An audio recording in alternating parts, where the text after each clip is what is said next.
Love marriage या arrange marriage, क्या बेहतर है? आई think it's an irrelevant question कि लव मैरिज या अरेंज मैरिज। कोई भी घर पे अगर खाना पकता है तो क्या ये मैटर करता है कि वो बिजली के चूल्हे पे पका हो या गैस के चूल्हे पे पका हो? व्हाट मैटर्स इज कि खाने के इंग्रेडिएंट्स क्या हैं। As a parent what do you think? It all depends on कि कौन फैसला कर रहा है। अगर वो लड़का लड़की मैच्योर हैं तो उनका डिसीजन भी ठीक हो सकता है। माँ बाप हैं लेकिन इमेच्योर हैं तो उनका डिसीजन भी गलत हो सकता है। What is there a right person for anybody in this world? More than right people Yes. There are wrong people for people and मेरे ख्याल से रॉन्ग पीपल का आइडेंटिफाई होना ज्यादा जरूरी है। क्या क्या चीजें हैं जो कि प्रेफरेंस होनी चाहिए? क्या वो रिलीजियस वैल्यूज हैं, क्या वो फाइनेंशियल स्टेटस है? अर्रजालु क़व्वामून अलन निसा। तो बेसिकली इसका मतलब है कि men are caretakers of women. They spend their emotions, they spend their time, they spend their money. So if someone you can see in some, एक लड़के में अगर आप ये चीज नहीं देख रहे ना तो ये रेड फ्लैग नहीं है, ये रेड सी है। खर्च ना करना it is not a financial disease, it's a spiritual disease. बच्चों की खुशी कितने परसेंट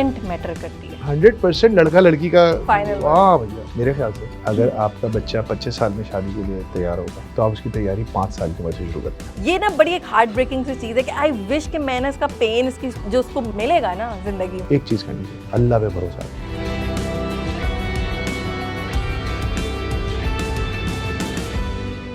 बच्चों के लिए पार्टनर ढूंढना या बच्चों की शादी का डिसीजन लेना it's a big parenting challenge. मैंने आपसे कोर वैल्यूज पे भी बात करनी है, कंपैटिबिलिटी क्या है, कैसे आप कंपैटिबल पार्टनर ढूंढते हैं, इसके ऊपर भी बात करनी है। लेकिन first things first, love marriage या अरेंज मैरिज, क्या बेहतर है? Specially as a parent what do you think is better? I think it's an irrelevant question कि लव मैरिज या अरेंज मैरिज। द क्वेश्चन मतलब आप घर पे या कोई भी घर पे अगर खाना पकता है तो क्या ये मैटर करता है कि वो बिजली के चूल्हे पे पका हो या वो गैस के चूल्हे पे पका हो? व्हाट मैटर्स इज कि खाने के इंग्रेडिएंट्स क्या हैं। दैट विल डिसाइड कि डिश की क्वालिटी क्या है। सो शादी के रीजंस इंपॉर्टेंट हैं। शादी कैसे हुई ये बिल्कुल इंपॉर्टेंट नहीं है, क्योंकि ये बिल्कुल एक ओवररेटेड डिस्कशन है कि love marriage versus arrange marriage. आप उतनी ही लव मैरिजेस भी नाकाम होते हुए देखते हैं जितनी आप अरेंज मैरिजेस देखते हैं, बल्कि शायद ज़्यादा देखते होंगे। But that is nothing against love marriage, it is because of the reasons. So I think that is not the right question to लेकिन आस्क। हमारे यहाँ जब अरेंज मैरिजेस होती हैं तो पेरेंट्स की इन्वॉल्वमेंट बहुत ज़्यादा उस तरह से होती है कि they are choosing the partner for you. और लव मैरिज में ऐसा होता है कि अब बच्चों ने खुद से डिसाइड किया है कि यार ये बंदा मेरे लिए ठीक है, अब पेरेंट्स ने बेसिकली सिर्फ अप्रूवल देना है। सो ये वाली डायनामिक्स बड़ी फर्क है। So as a parent what do you think कि व्हाट अगर फ्यूचर में कभी हम देखते हैं कि इस तरह की सिचुएशन में, या अगर मैं सोचती हूँ कि आई डोंट नो कि ये डिसीजन ज़्यादा बेहतर कब होगा, जब मैंने अरेंज मैरिज करनी है अपने बच्चे की, या मेरा बच्चा खुद पसंद करके आ जाए? और मतलब I don't know what to think about it. देखिए ज़ैनब, आई थिंक इसका आंसर ये है कि कभी कभी 25 साल का एक शख्स बहुत ज़्यादा मैच्योर होता है एक 55 साल के शख्स से। ये आप अपने इर्द गिर्द देखते रहते हैं। तो अगर एक 50 साल के वालिदैन अक्ल के लिहाज से और मैच्योरिटी के लिहाज से और हिकमत के लिहाज से कमज़ोर हैं एक अपने 25 साल के या 20 साल के बच्चे से, तो they are not best suited to make that decision. Maturity is something that shows आपने सीखा क्या है ज़िंदगी में। सो ये कि पेरेंट कर सकते हैं तो ठीक है और बच्चे कर रहे हैं तो गलत है, इसके पीछे कोई प्रिंसिपल नहीं है, क्योंकि ये तो एज है ना। और बच्चे तो जानवरों के भी होते हैं, तो उनके अंदर अक्ल तो नहीं होती। तो it doesn't, I think it all depends on कि कौन फैसला कर रहा है, उस शख्स की क्या मैच्योरिटी है। अगर वो लड़का लड़की खुद मैच्योर है तो उनका डिसीजन भी ठीक हो सकता है। माँ बाप हैं लेकिन इमेच्योर हैं तो उनका डिसीजन भी गलत हो सकता है। सो किसी ये इसको कोई अथॉरिटी या पावर की कोई वो नहीं बनानी चाहिए कि जी मैं हूँ मेरा ठीक होगा, बिल्कुल गलत हो सकता है।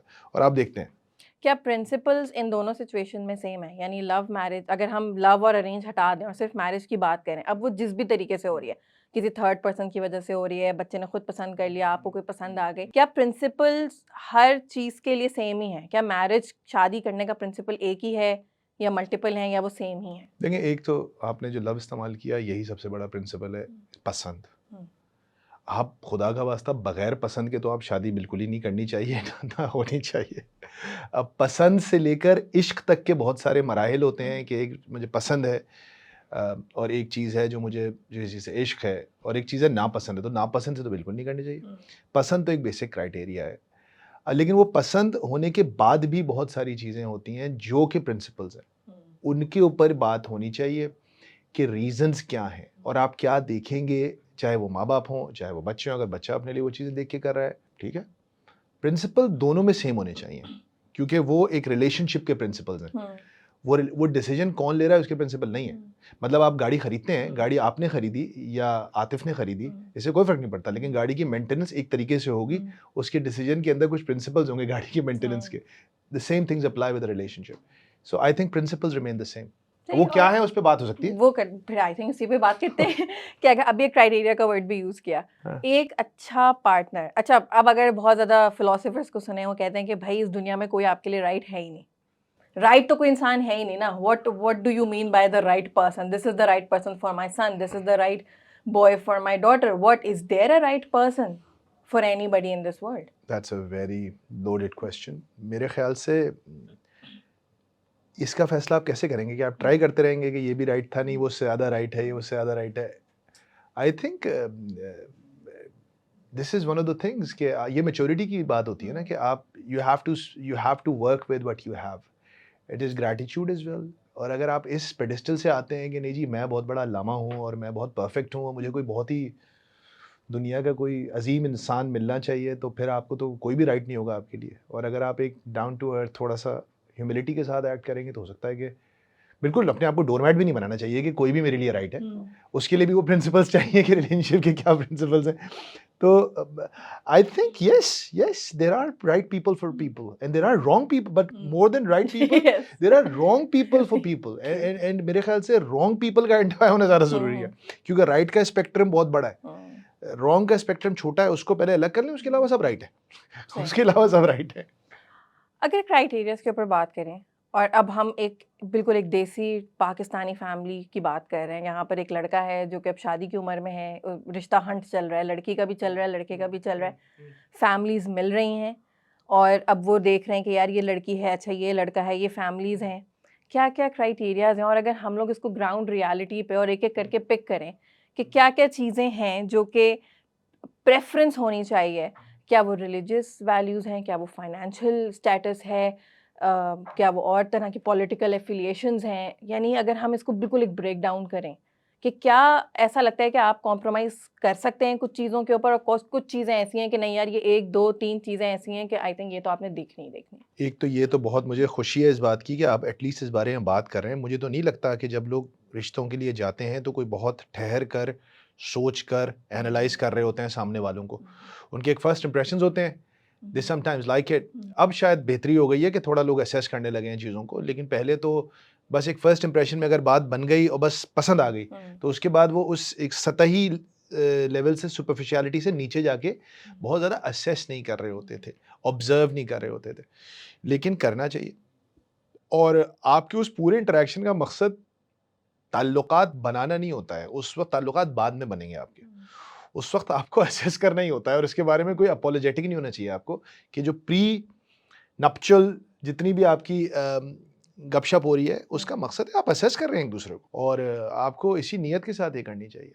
तो उसमें क्या देखना चाहिए, ये एक लंबी बहस है, लेकिन असेस तो करना चाहिए। तो ये एक अच्छा सवाल है कि आपने कहा है कि अच्छा, अगर मैं आपसे पर्सनल ओपिनियन पूछूं, आपको लगता है कि पॉलिटिकल ओपिनियंस अगर डिफरेंट हैं दो फैमिलीज के, आपको क्या लगता है कितना बड़ा प्रॉब्लम है ये? अब अगर हम इस सोसाइटी के, अभी 2024 स्टार्ट हो गया, अब अगर हम बात करें तो मैं I will take you back to what I said earlier as well. We should look at the principle. Hmm, 'Cause जब आप स्टॉक मार्केट में इन्वेस्ट करते हैं या किसी प्रॉपर्टी में इन्वेस्ट करते हैं, तो आप उस चीज़ की वैल्यूएशन के ऊपर इन्वेस्ट करते हैं, और वैल्यूएशन कभी हाल की नहीं होती है।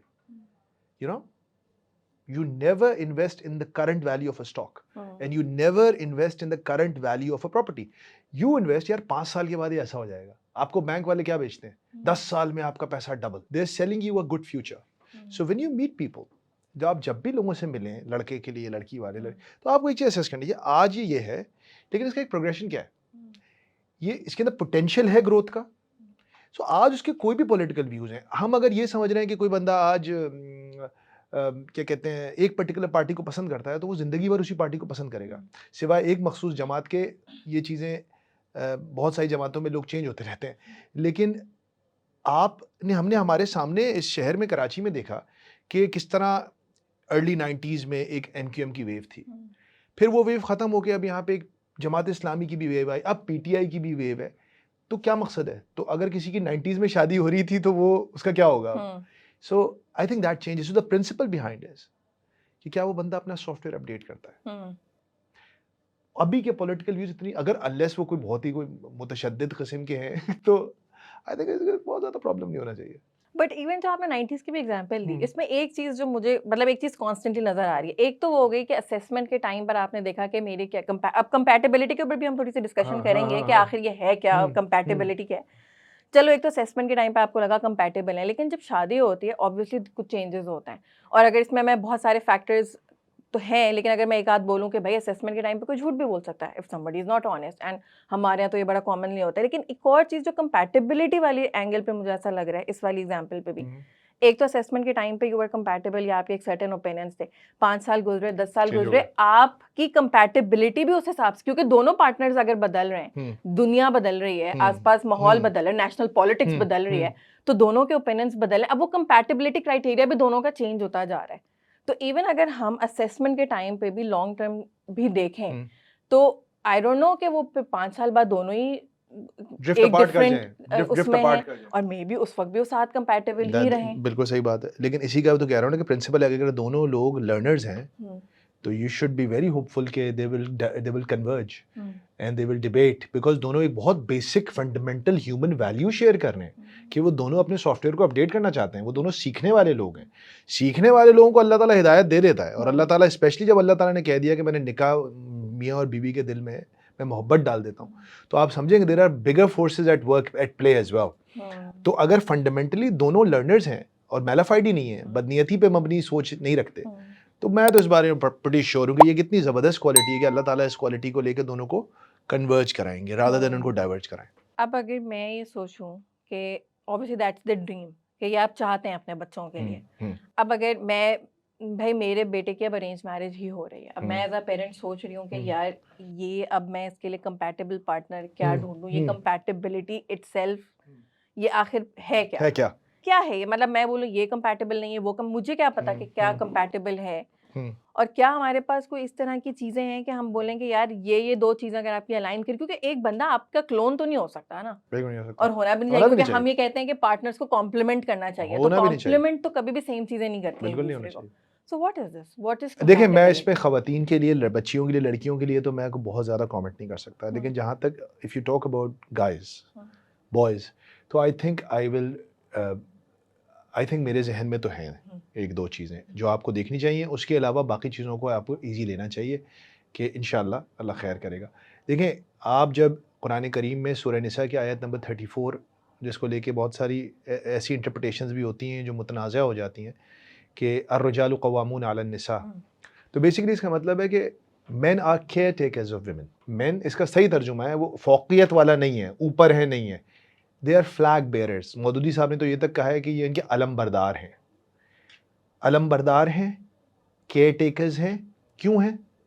क्योंकि they spend on them. So what do they spend? Now spending is all kinds of spending. They spend their emotions, they spend their time, they spend their money.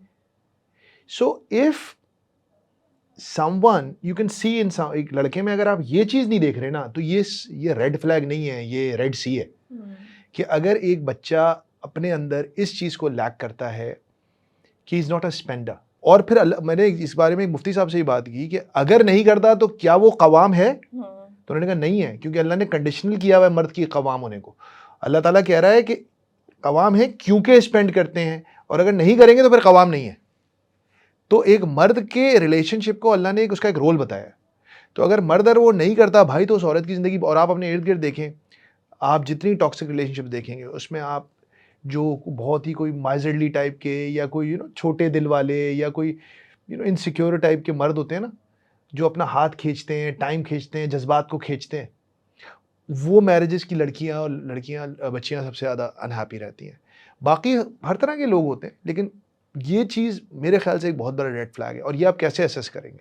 I think you might ask, ये कैसे assess कर लेंगे भाई? आप assess करेंगे क्योंकि किसी भी रिलेशनशिप को नर्चर करने के लिए आपको स्पेंड करना पड़ता है।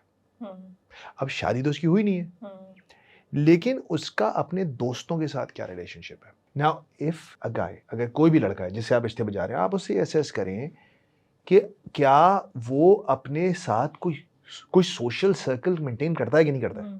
क्योंकि देखिए, दोस्तियां यारियां मेंटेन करना मुश्किल काम होता है। वो वक्त भी मांगते हैं, पैसे भी मांगते हैं, जज्बात भी मांगते हैं, उनके मसाइल भी होते हैं। वो हर तरीके से आपकी रिसोर्सेज को खींचते हैं, तो वो एक बड़ा अच्छा लिटमस टेस्ट होता है। तो अगर एक कोई लड़का है ना, उसके कोई ज़्यादा दोस्त लॉन्ग कोई 5 देखिए अगर 25-26 साल किसी लड़के की उम्र है ना शादी के लिए आ रहा है तो, और उसके कोई दोस्त कोई 5 साल 7 साल कोई स्कूल के उसके साथ अब राब्ते में नहीं है, वो कोई वीकेंड पे उनके साथ जाके शनिवारी पे कढ़ाई शढ़ाई नहीं खाता, हाँ, उसके तो ये आपके लिए एक प्रॉब्लमेटिक बात होनी चाहिए कि क्यों दोस्त नहीं है इसके, क्योंकि social interaction is a human need, और एक बंदा अगर उस नीड को किसी वजह से उसने दबा दिया है या उसको वो नीड नहीं है, तो उसके अंदर या तो वो कैपेसिटी नहीं है कि वो रिलेशनशिप्स फोर्ज कर सकता है, क्योंकि देखो माँ बाप के साथ तो हर कोई वक्त गुजार लेता है ना यार, भाई बहन और माँ बाप तो मजबूरी के रिश्ते होते हैं ना, बीवी मजबूरी का रिश्ता नहीं है, वॉलंटरी रिश्ता है, ये कॉन्ट्रैक्ट है, आप करते हैं और आप बाहर भी आ सकते हैं। दोस्तों का भी यही क्राइटेरिया होता है, आप चाहें तो दोस्ती करें चाहें तो ना करें। तो ये बड़े सिमिलर रिलेशनशिप्स होते हैं कि you and it is genuinely you build these relationships, ये कहीं से आपको मिलते नहीं है, माँ के पेट से नहीं मिलते आपको। तो आई थिंक ये एक बहुत बड़ा रेड फ्लैग है। If a guy can forge relationships, वो आपकी बेटी के साथ भी रिलेशनशिप फोर्ज करेगा। तो आई थिंक ये जो रिलेशनशिप वाली चीज़ है दोस्तों का, चलें ये तो ऑल्दो दिस इज वेरी बड़ा डिफरेंट सा पर्सपेक्टिव है, बिकॉज नॉर्मली इस चीज़ को ये बड़ी डिस्करेजिंग फैक्टर होता है कि लड़के के दोस्त ज़्यादा हैं तो ये तो फैमिली को अपने टाइम ही नहीं देगा, एंड अनफॉर्चुनेटली थोड़े से केसेस में ये होता भी है इस तरह का, बट इट्स एक्चुअली बड़ा इनलाइटनिंग सा पर्सपेक्टिव है ये। बट ये चीज़ तो फिर भी हमें पता लग सकती है, the first thing that you said कि वो स्पेंड करता है कि नहीं, ये असेसमेंट फेज में हमें कैसे पता लगता है? मतलब अगर हम कहें कि एक एवरेज एज शादी की जो है वो क्या है, वो 22 साल है या 24 साल है, लड़कों की तो लड़कों नहीं की है, शायद थोड़ी लड़कों ज़्यादा की हो, ज़्यादा है। और वो मोस्ट लाइकली उन्होंने जॉब स्टार्ट की होगी, अपना या करियर स्टार्ट किया होगा अपना।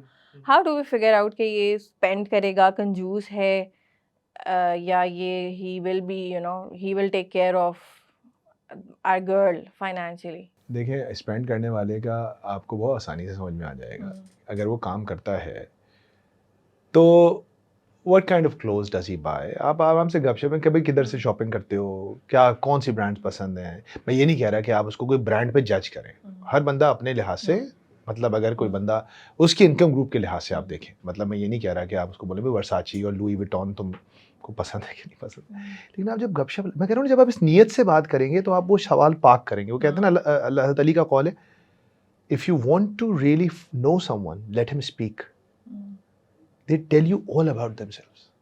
आप उसे गप लगाएं लेकिन सुने वो क्या कह रहा है, कहाँ से शॉपिंग करता है, ईद पे क्या भतीजी के लिए कुछ दिया था, भांजू वो खुद बताएगा, क्योंकि it gives them happiness. People put their best foot forward. आपसे जब लोग बात कर रहे होंगे ना, वो वही बात बताना चाहते हैं जो उनको अच्छी लग रही है। उसकी पूरी चैट में अगर कहीं ये चीज़ नहीं आई कि उसने स्पेंड किया, खरीदा, शॉपिंग की, भतीजी को गिफ्ट दिलाया, बर्थडे पे ये खाना खिला दिया, मैं वहाँ दावत पे ले गया, क्योंकि अगर वो ये करता है तो वो पहले 1 घंटे की कॉन्वर्सेशन में कहीं ना कहीं इस चीज़ को मेंशन करेगा आपके साथ, और अगर नहीं किया तो आप थोड़ा प्रॉड कर लें, try to find out if he does it.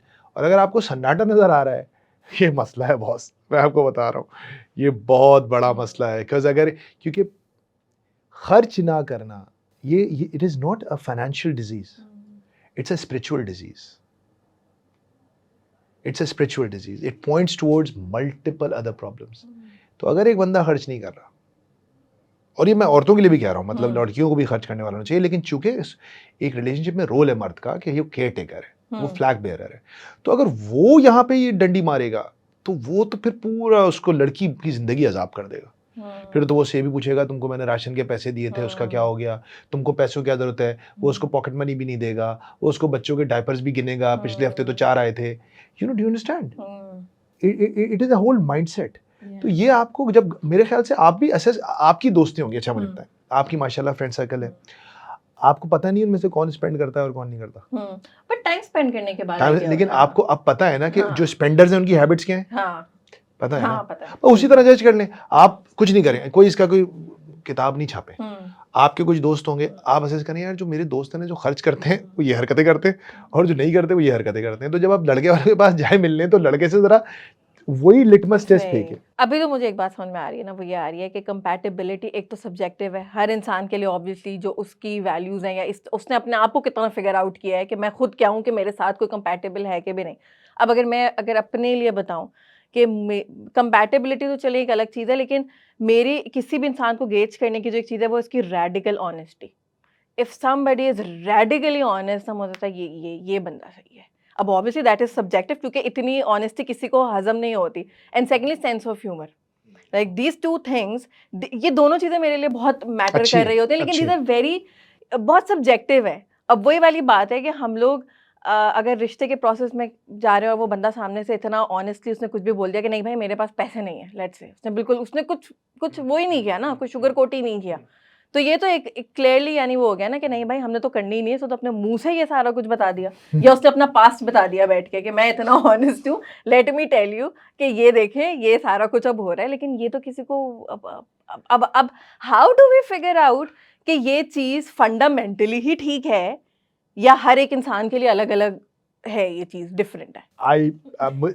देखो इसमें जो सेकंड पार्ट फर्स्ट, ह्यूमर वाला पार्ट तो मैं कंप्लीटली एग्री करता हूँ, बहुत कुछ बताता है लोगों के लिए. मैं इसको अपना फंडामेंटल क्राइटेरिया नहीं समझता, लेकिन यस ये आपको बताता है एक आदमी के बारे में कि उसका एक सेंस ऑफ ह्यूमर है कि नहीं है, टंग इन चीक है कि नहीं है, वो जरा सा can you take a bit of smaller hits, it tells you something about the ego कि यार रिलैक्स आदमी है. लेकिन जो ऑनेस्टी वाला पार्ट है ना यार, ये बहुत टफ क्राइटेरिया है. ये आपको लोगों से एक्सपेक्ट करना कि वो आपसे पहले 2-3 दफ़ा में किसी अपने ऐसे व्यू को रखेंगे सामने, जैसे पास्ट की कोई चीज़ सामने रख देंगे. अगर आपका उस बात को जानना ज़रूरी नहीं है फॉर एग्जांपल, तो आपको क्यों बताएं. मतलब फॉर एग्जांपल अगर किसी लड़की की या किसी लड़के की कोई पहले रिलेशनशिप थी, they've gotten over it, it's over, it's finished, why should he tell the girl first up? Because उसका कोई अच्छा इम्पैक्ट नहीं आएगा, वो पनिश होगा. उस रेवलेशन से he or she will be punished, you know this. कोई बहुत ही चीता दिल वाला कोई बहुत ही आदमी होगा तो वो चीज, तो अब ये भी ऑनेस्टी है क्या आपकी नजर में? नहीं मतलब वो चूज कर रहा है, लाइक आई थिंक वो वाली चीजें जो एक तो ये तो इन्फॉर्मेशन होगी अपने बारे में, but if you are very honest, for example मैं सिगरेट पीता था पहले, और मैं उसके बाद अब मैं नहीं पीता, या अगर अच्छा अगर सिर्फ क्वेश्चन हुआ है कि भाई आप सिगरेट पीते थे, नहीं मैं अब नहीं पीता, नहीं मैं बता दिया मैं पहले पीता था, हाँ then I left it, you know, but that is very honest. मेरे ख्याल से ऑनेस्ट ये है कि वो सिगरेट पीता है और वो बता रहा है कि वो सिगरेट पीता है. अगर वो पहले सिगरेट पीता था और अब नहीं पीता तो फिर ये ऑनेस्टी नहीं है, ये तो पास्ट इन्फॉर्मेशन हो गई ना. हाँ, ऑनेस्टी ये है कि अभी की कंडीशन के बारे में कंप्लीट डाइवल्ज कर रहा है डिटेल्स वो, और भाई जो भी उसकी चीजें बताता है. मतलब फॉर एग्जांपल सैलरी के बारे में सच बता रहा है, ये ऑनेस्टी है. मतलब कोई इन्फॉर्मेशन हाइड नहीं कर रहा. ये अक्सर होता है रिश्तों में. मेरे पास अक्सर आई हैं क्वेरीज के इस लड़के का जरा बताएं, इसका क्या है, ये है वो है, थोड़ा बताएं क्या तनख्वाह है. अब अक्सर दफा गलत बोली भी होती है, उनको पता ही नहीं होता. They will somehow reach out to this guy and they will find out. अगर किसी में कोई ये कर रहा है तो ये डिसऑनेस्टी है. अगर कोई ये है डिसऑनेस्टी, पास्ट में उसका क्या था यार, मुझे आई थिंक ये unnecessary too much information. For example जो हम लोग अभी डिसऑनेस्टी वाली भी बात करते हैं कि लोग रिश्ते वाले प्रोसेस में पूरा झूठ भी बोलते हैं. फॉर एग्जांपल अगर किसी ने अपनी लाइफ में फाइनेंशियली स्ट्रगल किया है एंड अब वो फाइनेंशियली स्ट्रगल नहीं कर रहा है, अब वो लेट्स से कि वो अपर मिडिल क्लास से भी अपर क्लास में जा चुके हैं, लेकिन उन्होंने बड़े बॉटम से स्टार्ट किया था. So you can be just honest about it rather than pretending कि हम लोग जो हैं वो हमेशा से बड़े financially stable लोग थे, but there is a struggle. मतलब बहुत सारे लोग hesitate करते हैं ये बताते में कि हमने कहाँ से start किया है. You know जो मैं past की honesty की बात कर रही हूँ, उसकी बात कर रही हूँ कि अपने आप को overall as a package बता रहे हैं कि यार मैं 30 साल का आदमी हूँ, 30 साल में मेरी यानी ये मेरी एक certain growth है. तो अभी तो मैं आपको ऐसा दिख रहा हूँ, but I have been this as well. मैं इस बारे में इसकी डेफिनेशन को देखो, हम लोग वी आर ऑल रजम बिल गैब, इसमें अल्लाह ताला फरमाता है ना अटकल पच्चू, कि मतलब इसमें बहुत सारी चीज़ें ऐसी भी होती हैं कि जिसमें you are literally shooting in the dark. So I honestly इस ऑनेस्टी वाले पार्ट का मेरे पास जवाब नहीं है कि मतलब क्योंकि ये बहुत बड़ा, मैं उसको बोलूँ ये एक ऐसा केस है कि इस केस में बहुत सारी चीज़ें डाली भी जा सकती हैं अगर बदनीयती हो तो. और बहुत सारी चीज़ अगर ऑनेस्टी है और नियत ठीक है तो आप बहुत सारी चीज़ें लेट गो भी कर सकते हैं कि यार कोई बात नहीं, इसकी हमें जानने की ज़रूरत नहीं थी, इसने हमें नहीं बताई, कोई बात नहीं. लेकिन ऐसी चीज़ों पे किसी बुनियाद पे ये बता के कुछ भी लोग फंस भी सकते हैं. तो मुझे ऑनेस्टी वाला ये बहुत एक ना, ये वो है जैसे हमारे पॉलिटिक्स में है ना 62(1)(f) सादिक और अमीन. तो इसमें कोई भी ये सादिक और अमीन वाली शर्त लगा रही है आप. सादिक और अमीन मतलब किसी भी बात पे आपको उड़ा सकते हैं कि यार ये तो आपने ये बारे में आपने ये कहा था. ये मुझे थोड़ा सा टफ लग रहा है. तो अगर आप लड़की वाले ये क्राइटेरिया से जाएंगे तो लड़के काफी फंसेंगे, इसमें से बहुत लड़के फंस सकते हैं. आई थिंक यार ये थोड़ा सा सब्जेक्टिव इस वजह से भी है कि कौन इस पे, क्योंकि for me this is like I am very comfortable with this and a lot of people are not, and I think that's okay. कि क्या तुम ये तो नहीं कह रही हो कि झूठ ना बोलता हो? बट वो आपको कैसे पता चलेगा? नहीं, वो तो पता चल जाएगा ना जब मिस रिपोर्ट कर रहा है कोई चीज। आई थिंक पास्ट को जब ला रही है ना आप, उधर मुझे लग रहा है कि उधर सही। अगर वो मिस रिपोर्ट कर, for example if you ask someone, अच्छा तो आप लोगों का ताल्लुक कहाँ से, पहले आप कहाँ रहते थे? अब कोई बंदा फॉर एग्जाम्पल औरंगी टाउन में रहता था, लेकिन वो आपको बोल रहा है नहीं मैं औरंगी टाउन में रहता था, मैं तो पीसीएचएस में रहता था। अब ये डिसऑनेस्टी है, लेकिन आपने नहीं पूछा, उसने नहीं बताया, तो ये डिसऑनेस्टी नहीं है, तो ये झूठ बोला ना उसने। तो झूठ को, आई थिंक झूठ को करना चाहिए क्लासिफाई कि झूठे नहीं है। झूठे हैं तो भैया प्रॉब्लमैटिक है, क्योंकि फिर वो कल किसी और बात पे भी झूठ बोलेंगे। लेकिन if they withheld any information, अब आपने कहा कि उन्होंने एक इंप्रेशन क्रिएट किया कि नहीं हम तो रिच थे हमेशा से, ये भी झूठ है कि भाई आप नहीं थे ना, लेकिन आप इंप्रेशन ये दे रहे हैं, तो ये भी गलत है। आप मिसगाइड कर रहे हैं ना पर्पसफुली, विलफुली, ये भी गलत है। लेकिन अगर आपने झूठ नहीं बोला और ओमिट कर दी, नहीं बताई कोई चीज, बीमार था अब ठीक हूँ, बीमार था अब ठीक हूँ, कोई मसला नहीं अब ठीक हूँ, लेकिन तो ये प्रॉब्लम क्रिएट कर सकता है। अब आप कितनी जगह रिश्तों में ये देखते हैं कि आजकल ये हो रहा है कि द गाइज आफ्टर मैरिज कोई मेडिकल इश्यूज होते हैं। अब ये बात विदहेल्ड करना, ये तो क्राइम है ना, ये है डिसऑनेस्टी। अब ये पूछा नहीं किसी ने आपसे, देखिए ना, ये एक वो अब किसी ने नहीं पूछा, अब आपने विदहेल्ड कर लिया, ये विदहेल्ड नहीं कर सकते आप। बिल्कुल। या जॉबलेस है, जॉब का तो पूछ ही लेता है हर कोई। अब ये एक ऐसी सेंसिटिव इंफॉर्मेशन है जिसके बारे में डायरेक्टली नहीं पूछा जाता, लेकिन अगर आपको पता है कि कोई प्रॉब्लम है और आपने इस इंफॉर्मेशन को विदहेल्ड किया हुआ है, तो ये तो भैया डिसऑनेस्टी है। तो ये डिपेंड करता है आप किस इंफॉर्मेशन को विदहेल्ड कर रहे हैं, मेरा ख्याल है। बट यस, ह्यूमर तो लाजमी, बिल्कुल ह्यूमर होना चाहिए। अगर वो बहुत ही ड्राई शख्सियत का हामिल है और आपकी बच्ची बहुत ही उसको शौक है, जिंदा दिल है उस तरह की, तो फिर ये कंपैटिबिलिटी वाले एम्बिट में आएगा ये प्रॉब्लम। आई थिंक अगर कंपैटिबिलिटी अगेन सब्जेक्टिव है, हर किसी के अपने डिफरेंट क्राइटेरियाज हो सकते हैं। आई थिंक इनकम्पैटिबिलिटी के ऊपर जो है वो हम लोग बड़े ऑब्जेक्टिवली बात कर सकते हैं कि इनकम्पैटिबिलिटी क्या है, शायद उससे हमें बहुत ज़्यादा क्लैरिटी इनकम्पैटिबिलिटी के बारे में मिल जाए। अब मैं जब कंपैटिबिलिटी को देख रही थी तो मुझे जो चीज़ समझ में आई, वो मैं ना वैल्यूज़ को कहीं पे प्लेस नहीं कर पा रही थी कि क्या सिर्फ वैल्यूज़ ही हैं। Then I coupled it with कि एक चीज़ है कि कंपैटिबिलिटी क्या है, values and lifestyle choices. I think ये दोनों चीजें साथ जाते हैं। और अगर मैं इनकम्पैटिबिलिटी के पॉइंट ऑफ व्यू से बोलूँ, आई डोंट नो, शायद थोड़ी बहुत ही कोई हाइपोथेटिकल सी लगे ये एग्जांपल, लेकिन अगर मैं इनकम्पैटिबिलिटी की बात करूँ, रिलीजियस हैं दोनों, ठीक है, वैल्यूज तो सेम हो गए, ठीक है। अब अगर मैं बोलूँ कि लाइफस्टाइल चॉइस, अब दोनों रिलीजियस हैं, तो रिलीजन में आपकी अगर आप कह रही हैं ना वैल्यूज सेम है, तो आप बहुत खुशनसीब हैं अगर आपकी सेम वैल्यूज हैं। रिलीजन के अंदर माशाल्लाह से इतने भात भात के हमारे यहाँ डिफरेंट रंग हैं, और रिलीजन के नाम पर इतनी कभी कभी बहुत टॉक्सिक चीजें भी होती हैं कि आप वो है तो रिलीजियस, वो आपको बाहर लग रहा है रिलीजियस है, लेकिन वो कहाँ से वैल्यू सेम है। दूसरा बंदा वाकई तो रिलीजियस है, लग वो रिलीजियस रहा है। हमारे जानने वालों में एक फैमिली है, बाहर बड़े रिलीजियस हैं, सब कुछ है, सब पर्दा भी करते हैं घर में, लेकिन उनकी बहू आई है वो उस तरह पर्दा नहीं करती, लेकिन सब बिल्कुल खुशी हंसी खुशी रह रहे हैं। तो अब इस अपनी रिलीजियस वैल्यूज को अपनी बहू पे या अपने दामाद पे फोर्स करना, आई थिंक ये रिलीजियस बात नहीं है। ये बात इटसेल्फ रिलीजियस नहीं है कि भाई ठीक है एक एम्बिट में, अनलेस कोई बिल्कुल ही दहरिया हो रहा है। तो again you are right, but मैं इस पे थोड़ा सा सिर्फ कहूँगा कि देखिए ना, आपने जो कंपैटिबिलिटी पे मैं वापस लाना चाह रहा हूँ तुमको, कि तुम बिल्कुल ठीक कह रही हो। देखिए कंपैटिबिलिटी, जैसे हम ओ लेवल्स के सवालात होते हैं ना, इस्लामियात के और पाकिस्तान स्टडीज़ के ये दो सवाल लाजमी है। अगर आप अपने आप को बहुत स्प्रेड टू थिन करते हैं, अगर आप 15 क्राइटेरिया रखेंगे कंपैटिबिलिटी के, आप कंफ्यूज हो जाएंगे। Simplicity is a hard concept to achieve.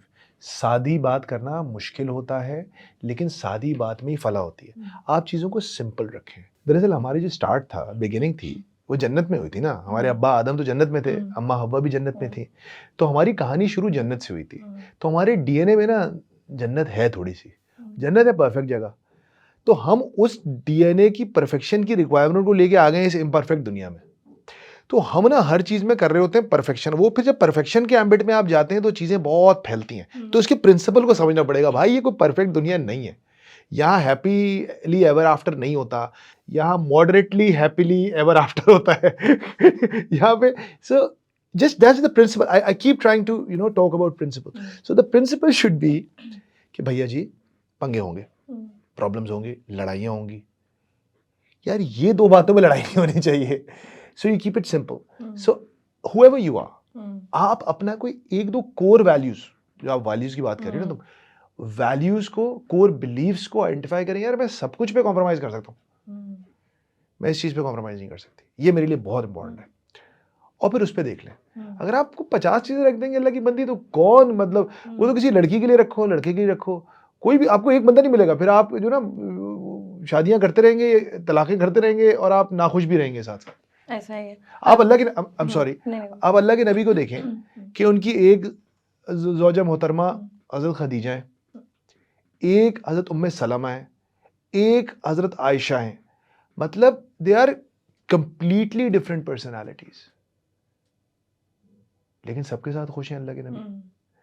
और एक चीज़ जो है ना, कि एक और चीज़ जो अल्लाह के नबी की हदीस है कि द बेस्ट अमंग्स्ट यू, आपसे बेहतरीन वो है जो अपनी घर वालों के साथ अच्छा है। घर वालों से मुराद बीवी ही है, घर वालों के साथ अच्छा है, क्योंकि इट इज़ टफ। उन्होंने वो क्राइटेरिया सेट किया कुरान में और हदीस में, बार बार मर्दों को इस बात की तालीम दी जा रही है, you know you got to be best, आपको अच्छा ही रहना है बीवी के साथ, अच्छा ही रहना है, बहुत ज़्यादा इस चक्कर में नहीं जाना वो ये कर रही है, ये कर रही है, वो कर रही है, आपने अच्छा करना है। सो खैर, going back to the criteria, अगर आप उसको सिंपल रखेंगे, कोर वैल्यूज़ पे रखेंगे, एक या दो रखें यार। जैसे मेरी नज़र में ये है कि उसका स्ट्रॉन्ग सोशल सर्कल हो। दरअसल हमारा प्रॉब्लम पता है क्या है जनाब, जब हम 45 साल के होते हैं ना, हम भूल जाते हैं कि हम कभी 25 साल के थे। मैं बता रहा हूँ, सारे पेरेंट्स का ये मसला है। वो जब 45 साल के होते हैं ना, वो ये भूल जाते हैं कि मैं 20 साल में कैसा था, वो कंप्लीटली उनको एमनीजिया हो जाता है, वो भूल चुके होते हैं कि मैं 20 साल में क्या कर रहा था। Just go back to your 25-year-old self and think what matters to you, और आप उस क्राइटेरिया पे उस 25 साल के लड़के को देखें। आप ये 45 साल के क्राइटेरिया पे उस 25 साल के लड़के को ना देखें, खुदा का वास्ता। आप भी कभी 25 साल के थे, सास भी कभी बहू की थी, और आप भी कभी नौजवान थे। यहाँ पे मैं एक छोटा सा क्वेश्चन में इसी बात से, कि बच्चों की खुशी, चाहे अगेन उसने खुद पसंद किया, आपने पसंद की, जो भी हो गया सारा, अगर मैं बोलूं कि बच्चों की खुशी कितने % मैटर करती है? इज इट एवरीथिंग, कि यार बस ये खुश है तो अब बस जो कह रहा है कर दिया, हो गया? मतलब व्हाट इज द परसेंटेज? क्योंकि अगर मैं ये बोलूँ कि वो, अगर मैं अब एज अ पेरेंट मैं देख रही हूँ, ऑल्दो मेरा तो बेटा भी बहुत छोटा है, लेकिन अगर मैं सोचूं, ऑब्वियसली मैं बड़ी ही होंगी ना उससे जब भी वो 25 साल का होगा, तो मैं वही उसी जोन में होंगी। मैंने ज्यादा दुनिया देखी हुई है, मैंने ज्यादा धोखे खाए हुए हैं, मुझे पता है ये क्या होता है दुनिया में, ये पागल हो गया है, ये उसी उसमें गलती कर रहा है। क्या परसेंटेज डू यू थिंक कि दे सकते हैं कि यार इतना % इसका होना चाहिए, कि नहीं नहीं इसकी खुशी मैटर करती है? मेरे ख्याल से तो बहुत 50% से ज़्यादा होना चाहिए। ये तो पहला शॉर्ट आंसर हो गया। लेकिन आपसे एक सवाल पूछता हूँ, आपका मोहम्मद अभी छोटा है माशाल्लाह, आप उसकी शादी की तैयारी कब शुरू करेंगी? आई डोंट थिंक कि मेरा भी कोई, मतलब आई डोंट थिंक मैं कभी तैयारी शुरू करूंगी उसकी। If it happens. मेरे ख्याल से अगर आपका बच्चा 25 साल में शादी के लिए तैयार होगा, तो आप उसकी तैयारी 5 साल की उम्र से शुरू करते हैं। This is the mistake people make. You have got to prepare your son to be a fantastic husband. आप 15-16 साल काम करते नहीं है इतने मेजर प्रोजेक्ट पे, फिर अचानक 25 साल की उम्र में आके आप सारे क्राइटेरियाज अप्लाई करना शुरू कर देते हैं। It won't work. सो अगर आपकी बेटी आज 5 साल की है और उसकी 22 साल में शादी होनी है, तो उसकी अब 8-9 साल से बीवी के तौर पे उसको सोचें कि she has to lead a household. इसको एक घर चलाना है, इसको एक फैमिली रन करनी है। She has to be a mother, a sister, a wife, a professional, whatever. हमारा सबसे बड़ा मसला ये है कि हम बच्चों को आगे प्रोजेक्ट, हम कोई भी चीज़ आगे प्रोजेक्ट नहीं करते। लेकिन एक चीज मैं यहाँ पे क्लैरिटी इस वजह से लूंगी कि हम तैयारी किसको कह रहे हैं, क्योंकि हमारे कल्चर में लड़कियों की तैयारी होती है, कि लड़कियों की जिंदगी का जो मकसद है वो उनको यही बताया जाता है कि तुम्हारी शादी होगी, जैसे छोटी सी चीज है ना, ये करो, ससुराल जाके नाक कटवाओगे तो हमारी, like this is a very common sentence Pakistani girls they ये तो नेगेटिव तैयारी है। हाँ, ये नेगेटिव, एग्जैक्टली। और मुझे ऐसा लगता है कि लड़कों की बिल्कुल ही नहीं होती। लड़कियों की तैयारी ये होनी चाहिए कि आप तगड़ी बने, become a strong person, become a person with a big heart, दिल बड़ा करो, मजबूत बनो, डिफेंड योर ग्राउंड, अपने आप को, अपनी टेरिटरी को। देखिए, बड़ा, more often than not, the smartest and the bravest person in the room is also the kindest person in the room. Teach your daughter to be kind.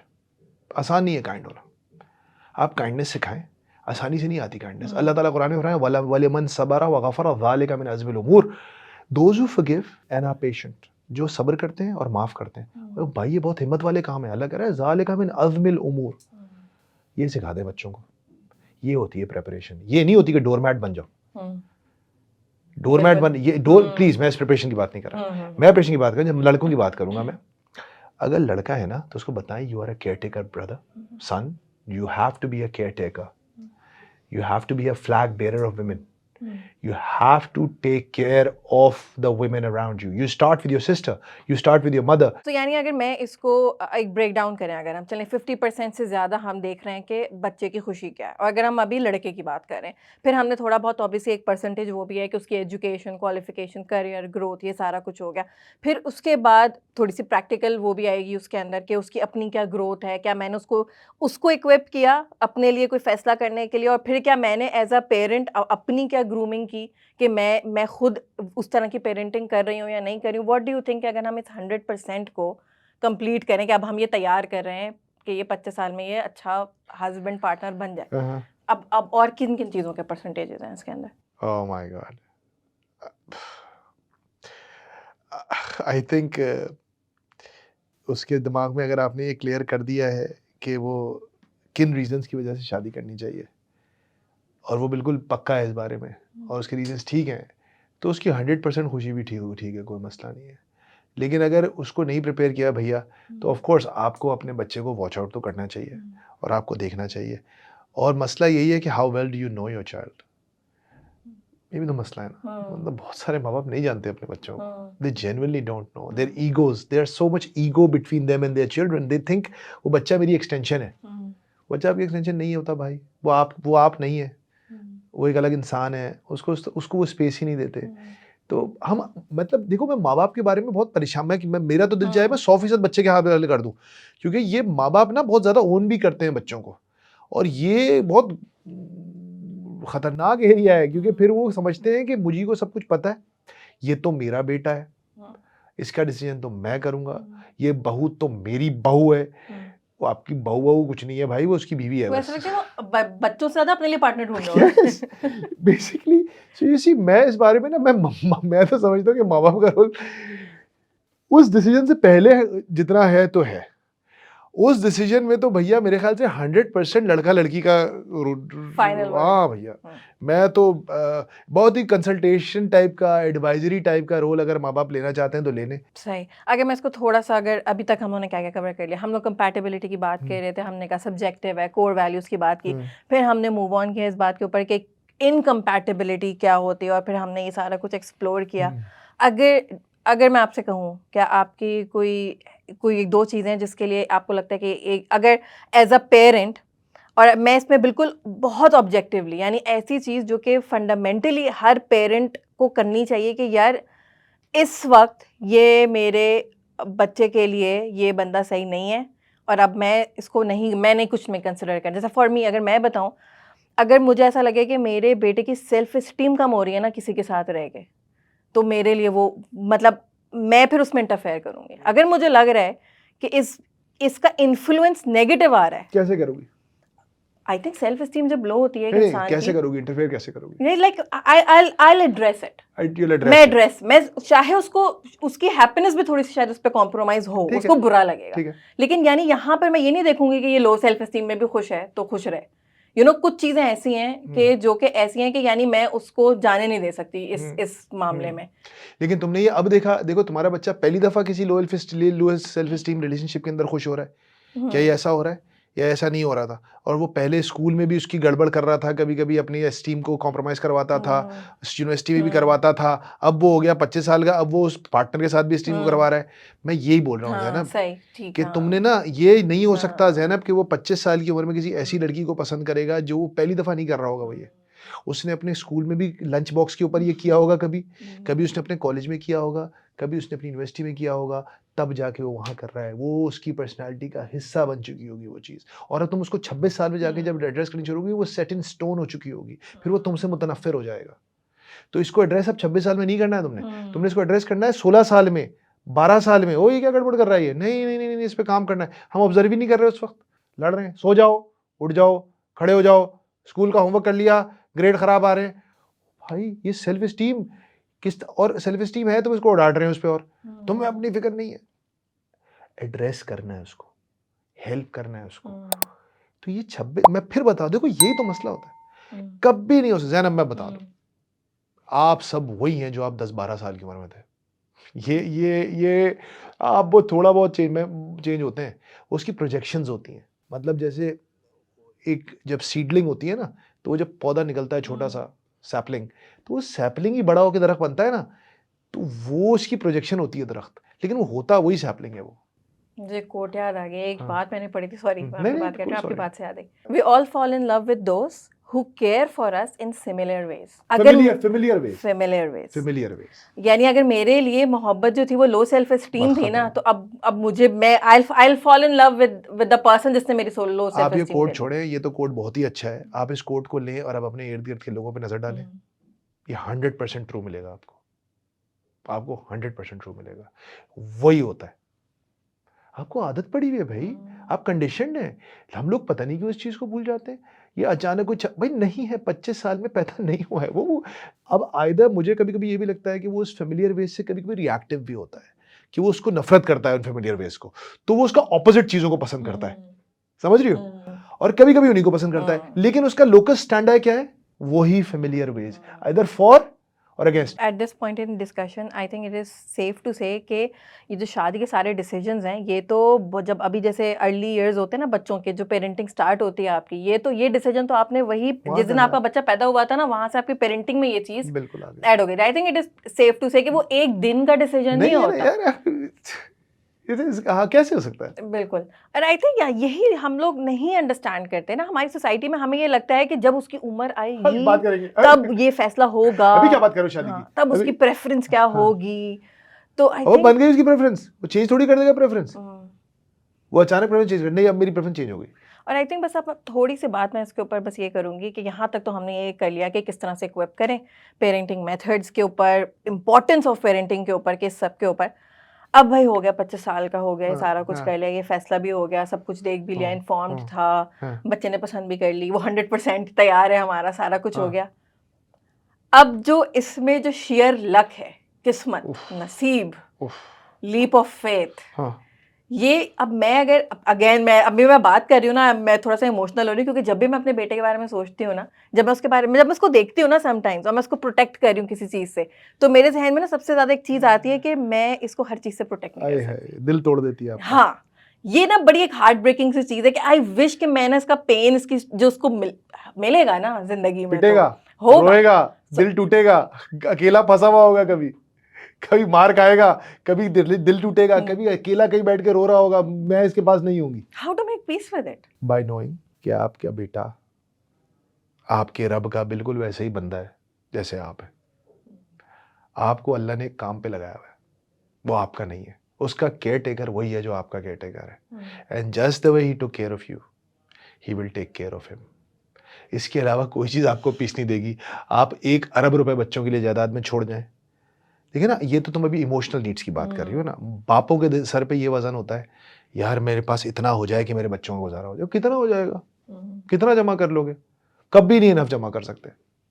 Financial security तो बड़ी subjective सी चीज़ है ना, कितना जमा कर लोगे? एक चीज़ करनी चाहिए, अल्लाह पे भरोसा रखें। Allah Taala will take care of my children like he took care of me. I am at a job, company किसी और की है बॉस, मुझे मैनेजर लगाया हुआ है किसी ने मैं उसका एक हद तक जिम्मेदार हूँ। सो इसके अलावा आप, वरना आप गम से मर जाएंगे, आप रोते रहेंगे।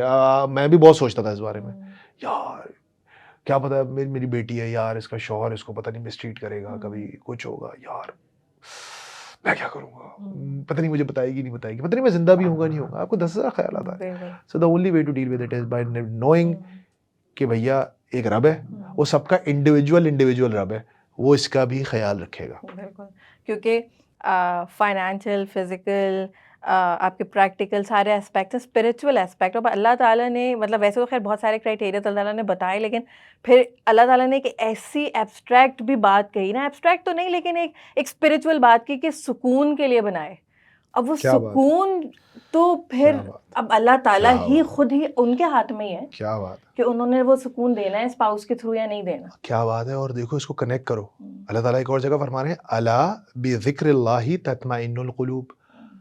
अब ये तो मुझे अभी बैठे बैठे यकीन करो, तुम्हारी इस बात से मैंने कनेक्ट किया कि एक जगह अल्लाह फरमा रहा है कि मैंने मियाँ और मर्द और औरत को एक दूसरे के सुकून के लिए बनाया, लेकिन दूसरी जगह कह रहा है खबरदार कान खोलकर सुन लो कि सुकून तो सिर्फ अल्लाह के जिक्र में है। यानी कि अल्लाह का जिक्र is equating between the man and wife relationship. एक और इंतहाई खूबसूरत बात जो मुझे समझ में आती है, जो मेरे जहन में भी आ गई, जहाँ अल्लाह ताला फरमा रहे हैं ना, अल्लाह ताला पूछ रहा है कि मेरे बंदे मोहम्मद, मेरे बंदे आपसे मेरे बारे में सवाल करते हैं, तो उनसे कह दें तो नहीं कहा अल्लाह ने कहा फ़इन्नी क़रीब, मैं करीब हूँ, जब आवाज़ देते हैं मैं रिस्पॉन्ड करता हूँ। और उसके बाद अगली चीज अल्लाह ताला मर्द और औरत का रिलेशनशिप एक्सप्लेन कर रहा है, यानी कि फ़इन्नी करीब का लोकल स्टैंडर्ड बना के मर्द और औरत का रिलेशनशिप क्या है ये बता रहे हैं। सो ये इतनी ज्यादा आयात हैं कुरान में इसके ऊपर। और मेरी एक तुमसे पहले ही बात हो रही थी कि मुसलमान मर्द को तो ना अल्लाह ताला ने, मैं बताऊं मर्द यहाँ पे पता नहीं कि अगर कोई बंदा वाकई में कुरान को पढ़ता है और उसने उसको समझा है, तो जनाब मुसलमान मर्द के अल्लाह ताला ने हाथ पैर बांध के उसको फेंक दिया बीवी के आगे। वो बहुत लिमिटेड ऑप्शन है उसके पास। मतलब अल्लाह ताला कह रहा है कि तुम फबाशिरहुन्ना बिल मारूफ, तुम उसके साथ अच्छा बिहेव करो, तुम उसके साथ ना अल्लाह अल्लाह अल्लाह ताला एक तरह से ना सिफारिश कर रहा है सारी बीवियों की कि तुम इनके साथ हमेशा अच्छा ट्रीट किया करो। फिर अल्लाह ताला आगे क्या बोल रहा है, अल्लाह ताला आपको पूरे कुरान में ना 24 जगह कह रहा है लअल्लकुम ताक़िलून, तुम सोचते क्यों नहीं हो, तुम अक्ल क्यों नहीं इस्तेमाल करते, अफला ततदब्बरून या तदब्बरून, कि तुम गौर क्यों नहीं करते, सोचते क्यों नहीं। इधर क्या कह रहे हैं अल्लाह ताला, सस्पेंड कर दो जजमेंट। अल्लाह कह रहा है देखो अक्सर तुम वो चीज़ पसंद करते हो जो तुम्हारे लिए बुरी होती है, और ऐसी चीज़ को पसंद करते हो जो अक्सर तुम ऐसी चीज़ को पसंद करते हो तुम्हारी बुरी होती है, और ऐसी चीज़ को नापसंद करते हो तुम्हारे लिए अच्छी होती है। तो देखो अपनी जजमेंट को बीवी के मामले में सस्पेंड कर दो।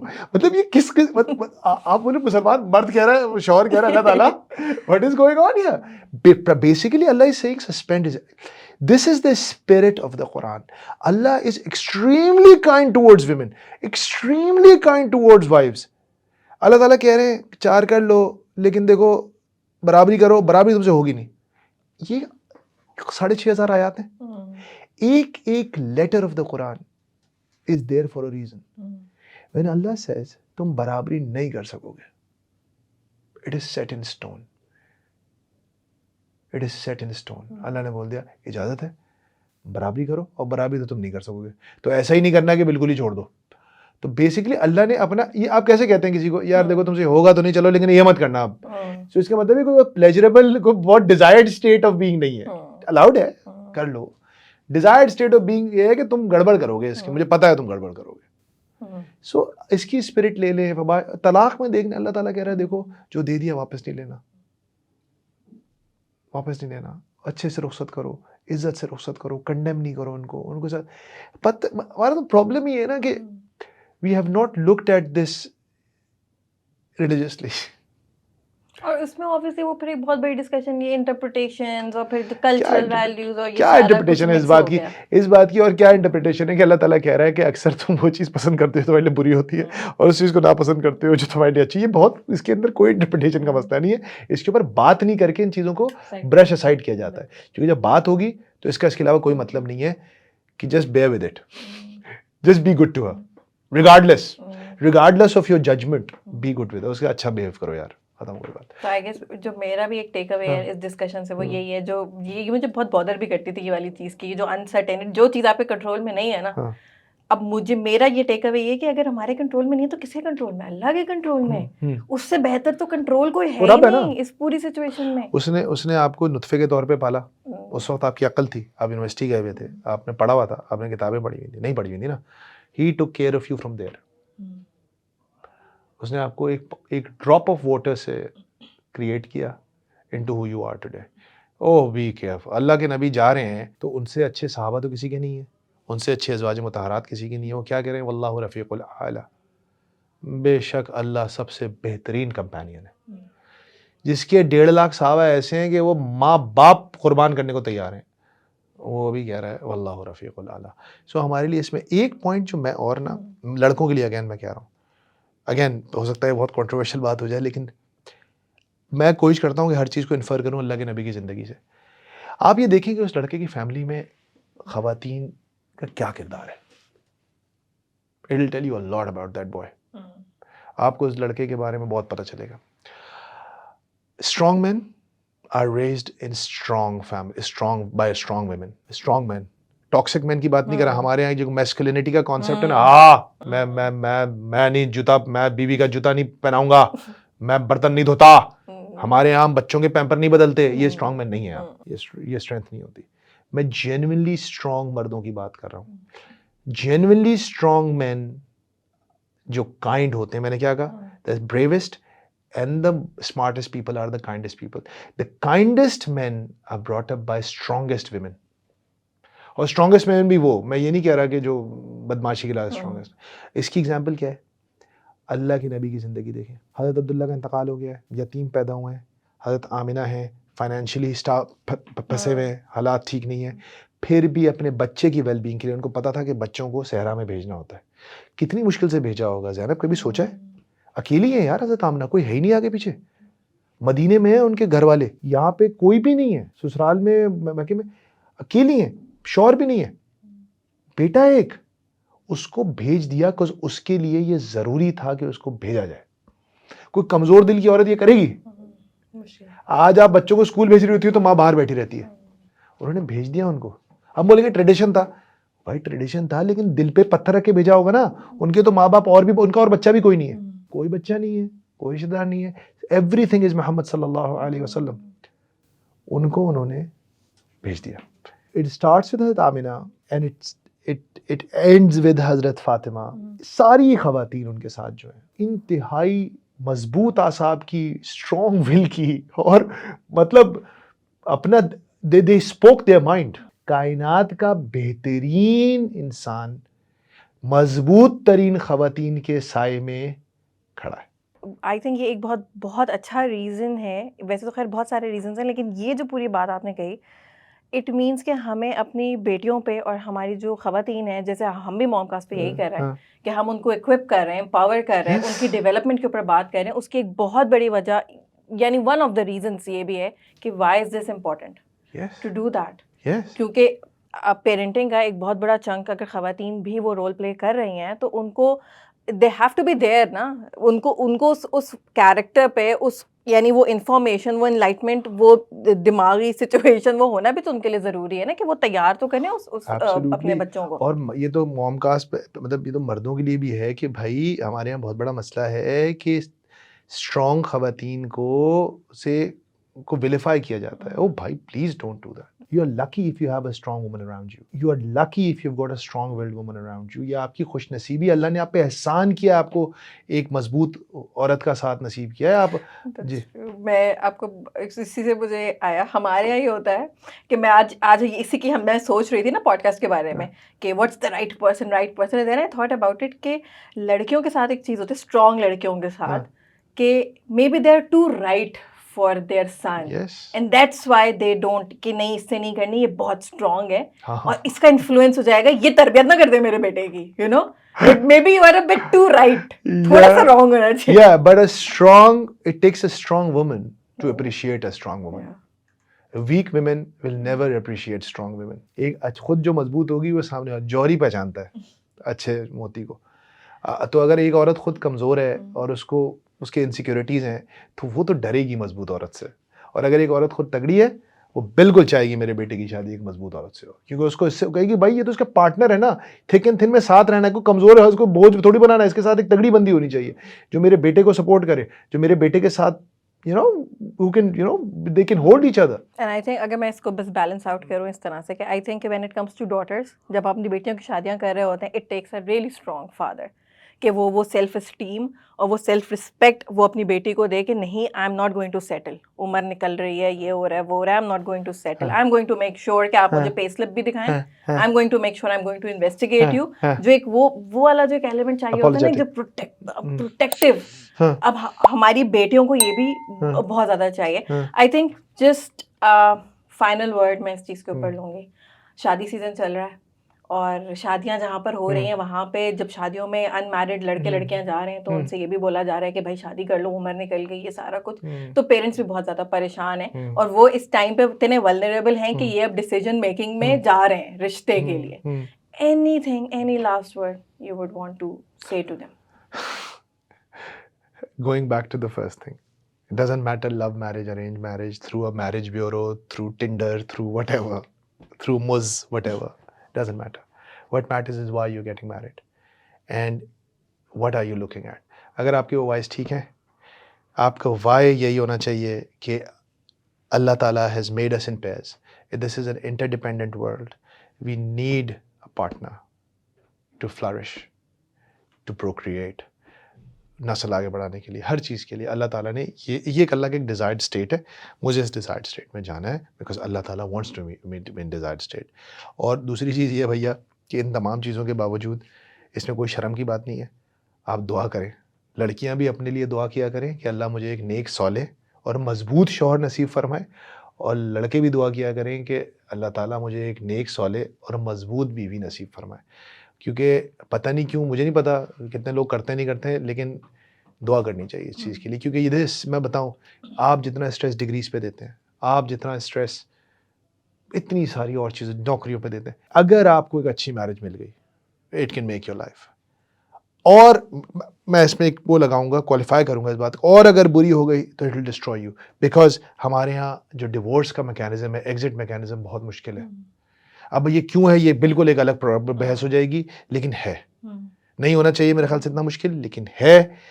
उसकी वजह से अगर आप पाकिस्तान के जैसे सोसाइटी में एक गलत रिलेशनशिप के अंदर फंसते हैं तो ये प्रीटी मच आप फंस गए हैं, फिर आप बुरा हाल है आपका। तो अल्लाह से दुआ करें, मेरे लिए भी दुआ करें, अपने लिए भी दुआ करें, सबके लिए दुआ करें, अल्लाह ताला सबके पार्टनर्स को उनके लिए अच्छा बना दे। Thank you so much, you welcome. बहुत अच्छा डिस्कशन रहा एंड आई थिंक बहुत सारे टेक अवेज हैं मेरे भी, सो थैंक यू। और आप ज़रा ये बताएं कि आपके बच्चों की शादियां हो गई हैं या आपने अपने बच्चों की शादियां करनी है तो क्या सोचा है, कैसा पार्टनर देखना है? शादी सीज़न चल रहा है, मॉम कास्ट पे शादी कैंपेन चल रही है, इसको आपने फॉलो करना है और इसमें फ़ायदा ये है कि हम दे रहे हैं 50,000 रुपये की सलामी उस कपल को जिन्होंने इस सीज़न शादी की है। कैंपेन भी फॉलो करनी है, मॉम कास्ट को भी फॉलो करना है, लाइक करें, वीडियो को शेयर करें, मॉम कास्ट के चैनल को सब्सक्राइब करें, बेल आइकन दबा दें। अल्लाह हाफ़िज़।